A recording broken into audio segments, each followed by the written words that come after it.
You're standing in an open field. Nothing in your hands, no claws, no fangs, no armor, just skin. And yet, somewhere out there, a 6-ton elephant catches your scent and walks the other way. Not because you're loud, not because you're fast, because something ancient in its nervous system recognizes you as a threat it can't afford to test. Your ancestors didn't survive by being the strongest animal on this planet. They survived by becoming the one thing every other animal learned to fear. How does a naked, slow, clawless creature end up at the top of every predator's avoid list? For a long time, the story went like this. Your ancestors were the prey. Hiding in caves, trembling at every sound, surviving by luck more than skill. But that assumption turned out to be wrong. Very wrong. In 2004, Dennis Bramble and Daniel Lieberman published research in Nature showing that Homo sapiens possessed a biological engine no other predator on Earth had. The ability to run any animal to death across open ground. Not by being faster, but by refusing to stop.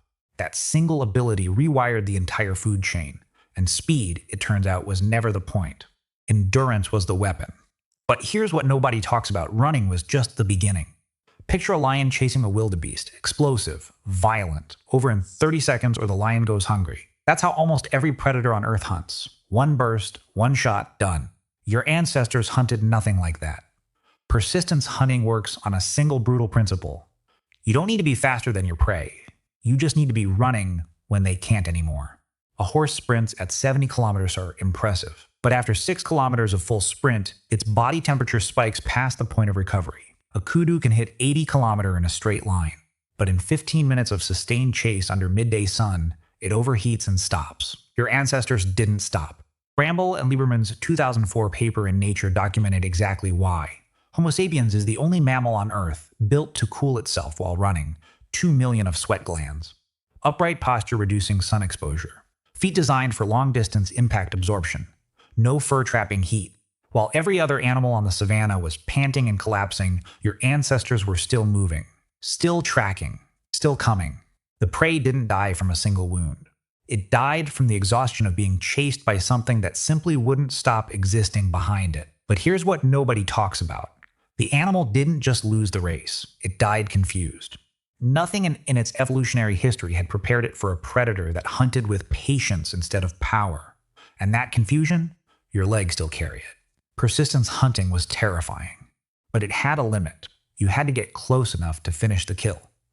That changed around 30,000 years ago with a piece of technology so simple it looks like a stick. The atlatl, a handheld lever that extends the arc of a throw, transformed everything. John Whitaker's experimental research documented that atlatl darts could reach targets beyond 40 meters, farther than most hunters could throw by hand and with enough force to bring down large game. Think about what that meant for every large animal on Earth. Before the atlatl, a mammoth had one job: stay away from things with teeth. After the atlatl, there was nowhere safe to stand. Death arrived from a distance the mammoth senses weren't built to process. No smell warning, no sound in time to react, just impact from empty air. Then fire changed the equation again. Richard Wrangham's 2009 book, Catching Fire, argued that controlled fire didn't just cook food, it restructured the entire logic of night. Before fire, darkness belonged to predators. Big cats, hyenas, wolves, their eyes owned the night. Your ancestors owned nothing after sunset. Fire flipped that completely. A lit camp at night became a perimeter. Predators that hunted by ambush suddenly had no darkness to hide in. The hunters became the ones being watched from the edge of the light. Seen but not seeing. And for the first time in the history of this planet, a prey animal turned the night into its own territory. But what came next made fire and the atlatl look like minor upgrades. A wolf pack coordinates, orcas coordinate, chimpanzees coordinate. But every one of these species coordinates around what they can see, hear, and smell right now. Your ancestors did something no other species on Earth has ever done. They planned hunts that hadn't happened yet, in locations none of them had seen, using roles assigned to individuals who wouldn't meet until the day of the hunt. Yuval Noah Harari's Sapiens calls this the cognitive revolution, the ability to believe in and act upon things that exist only in the imagination. A wolf pack has 10 to 15 members. That's the ceiling of coordination for almost every social predator. Your ancestors could organize 50, 80, 100 individuals around a single hunt. They could drive entire herds off cliffs. They could block migration corridors.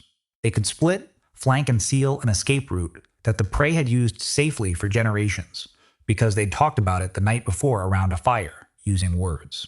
No mammoth, no cave bear, no predator in Earth's history had ever faced an enemy that could discuss strategy. But here's what nobody talks about. Language didn't just make hunting more efficient. It made the threat permanent. Because now your ancestors could warn each other about prey that fought back, share information about migration patterns across seasons, and teach their children exactly how to dismantle an animal 3 times their size. The knowledge didn't die with the hunter. It compounded. Every generation became more dangerous than the last, and the animals had no equivalent. No way to pass down avoid the 2-legged ones. No way to adapt fast enough. This is still running inside you. Every time you explain something to another person, every time you follow a plan made by someone you've never met, you're using the same cognitive architecture that made your ancestors the most dangerous thing this planet had ever produced. If you want to know exactly how dangerous your ancestors were, look at what happened every single time they arrived somewhere new. Richard Roberts and colleagues published in Science in 2001 an analysis of megafauna extinction in Australia. When your ancestors arrived roughly 46,000 years ago, Australia's megafauna collapsed. Roberts and colleagues documented in Science in 2001 that every land mammal, reptile, and bird weighing over 100 kilograms perished, gone from a continent they'd ruled for millions of years. The same pattern repeated in North America. Anthony Barnosky and colleagues documented in Science in 2004 that at least 32 genera of large mammals, mammoths, mastodons, giant ground sloths, American camels, vanished around 10,500 to 11,000 years ago, coinciding with the first humans spreading across the continent. The critical detail is this: Australian and American megafauna hadn't evolved alongside humans. They had no inherited fear response, no instinct to run.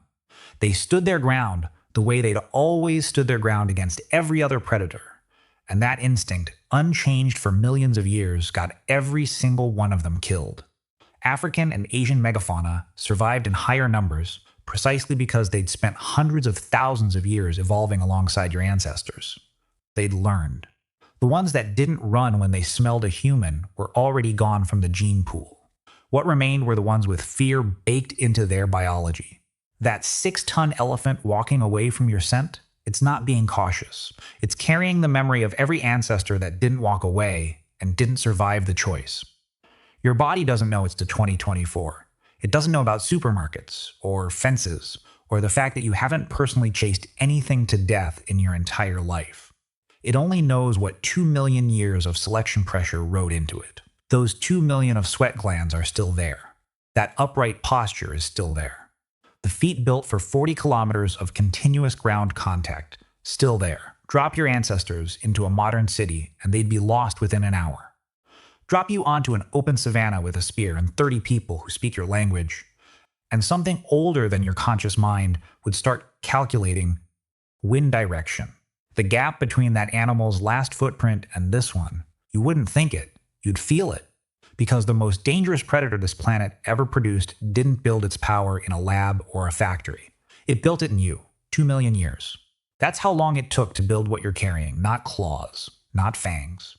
Something harder to see and harder to stop.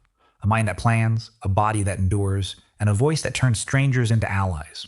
Every large animal that ever stood its ground against your ancestors is gone. What remains are the ones that learn to run.